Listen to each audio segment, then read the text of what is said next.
दोस्तों, उत्तर प्रदेश के हाथरस जिले में 2 जुलाई मंगलवार को एक बाबा की कथा हो रही थी। इस कथा में लाखों लोग पहुंचे और वहां भगदड़ मच गई।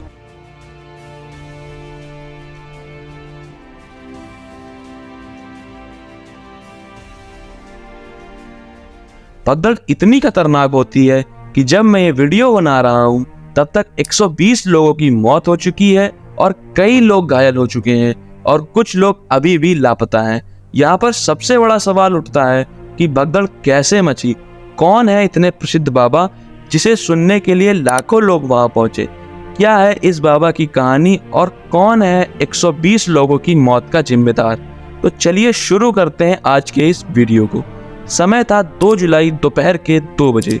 उत्तर प्रदेश के हाथरस में नारायण साकार हरि बाबा का सत्संग हो रहा था। उनके भक्त उन्हें प्यार से भोले बाबा भी कहते हैं। जब उनकी कथा समाप्त हुई तब ये भगदड़ मच चुकी थी। कुछ लोगों का ये भी कहना है कि बाबा ने मंच से ही कहा था कि वे उनकी शरण की दूर लेकर जाएं और अगर उनके घर में किसी को किसी भी प्रकार की समस्या हो तो उस धूल को उसके माथे पर लगा दें, जिससे उस व्यक्ति की सारी समस्याएं ठीक हो जाएंगी। बताइए क्या कहा था बाबा ने कहा कि मेरे चरणों की रज लेके जाना और ले जाके अपने घरों में किसी को भी प्रॉब्लम हो उसके माथे पे लगाना, उससे उसकी समस्या सॉल्व हो जाएगी। तो उसके बाद लोग उनके चरण की धूल लेने के लिए एकदम भगदड़ मची। दोस्तों, जब बाबा सत्संग कर जा रहे थे उनके काफिले के पीछे लोग दौड़ पड़े। लोगों को सिर्फ बाबा के चरणों की धूल चाहिए थी। उन्हें ये ध्यान नहीं था कि उनके पैरों के नीचे महिलाएं कुचली जा रही हैं और बच्चों पर पैर रखकर वे आगे बढ़ रहे थे। इस हादसे में अधिकतर महिलाएं और बच्चों की मौत हुई। जब मीडिया में ये खबर आई तब जाकर इस कार्यक्रम की सच्चाई सबके सामने आई। बताया गया है कि एसडीएम ने सिर्फ 80,000 लोगों को इकट्ठा करने की अनुमति दी थी, लेकिन 80,000 की बजाय यहाँ पर 1 लाख लोग पहुँच गए थे। यहाँ पर इतने लोग होने के बाद भी बाबा ने ये कहा कि मेरे चरणों की धूल लेकर जाओ। इस वजह से और भगदड़ मच गई। इस मामले में अब तक 1 एफआईआर दर्ज हो चुकी है, लेकिन उस एफआईआर में भी कुछ अनैतिक कामों के आरोप हैं, जिसे मैं बाद में बताता हूँ।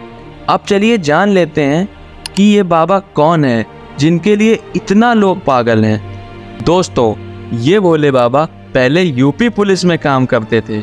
हालांकि ये अपने भक्तों को कहते हैं कि मैं आईबी में काम करता था, यानी इंटेलिजेंस ब्यूरो, लेकिन दोस्तों ये सरासर झूठ निकला। ये यूपी पुलिस में काम करते हैं। तब भी वो प्रवचन दिया करते थे, लेकिन तब उनके पास थोड़े लोग आया करते थे। लेकिन जब लोग ज़्यादा बढ़ने लगे तब उन्होंने अपनी नौकरी छोड़ दी, ऐसा उनका कहना है।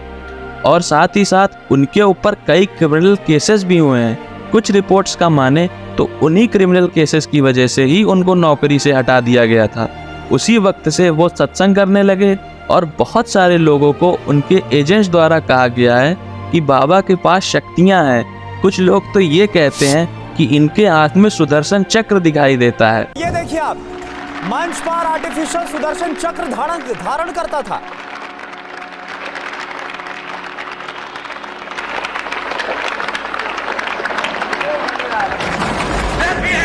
जिसके पास आप है देखिए क्या क्या घूम रहा है, देखिए।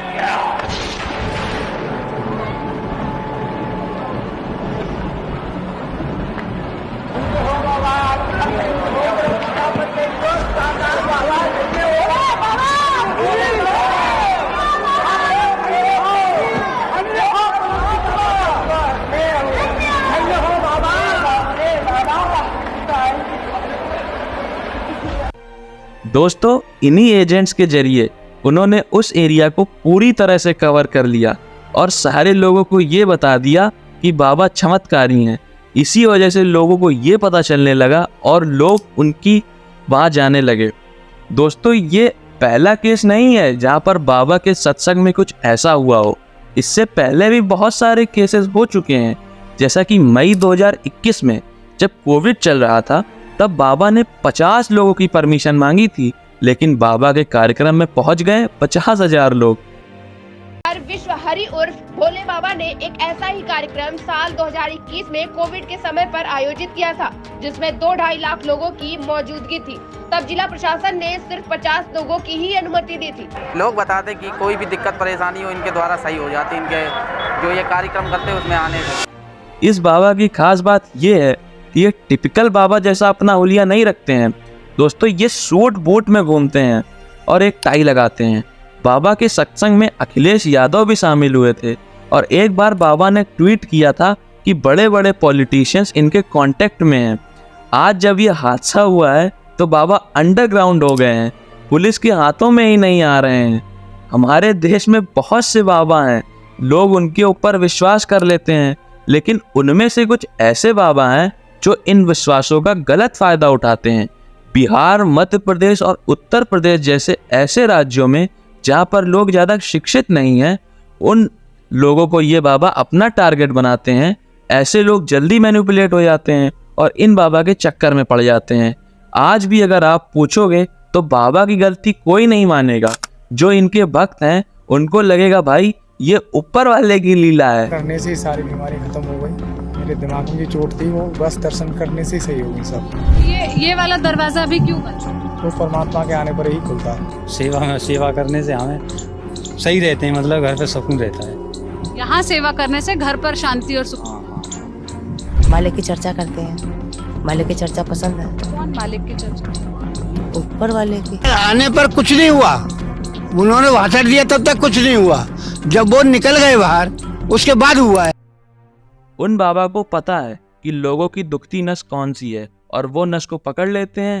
ये बाबा हमारी साइकोलॉजी के साथ खेलते हैं। लेकिन यहाँ पर मैं सभी बाबा के बारे में नहीं बोल रहा हूँ। जैसे प्रेमानंद जी महाराज, जो आपको कभी भी नहीं कहेंगे कि भाई श्री कृष्ण की पूजा करो तो आपका कैंसर ठीक हो जाएगा या फिर कोई चमत्कार हो जाएगा।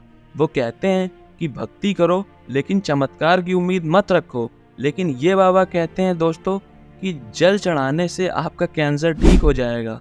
तो ऐसे बाबा जो चमत्कार का दावा करते हैं उनसे आपको बच कर रहना है।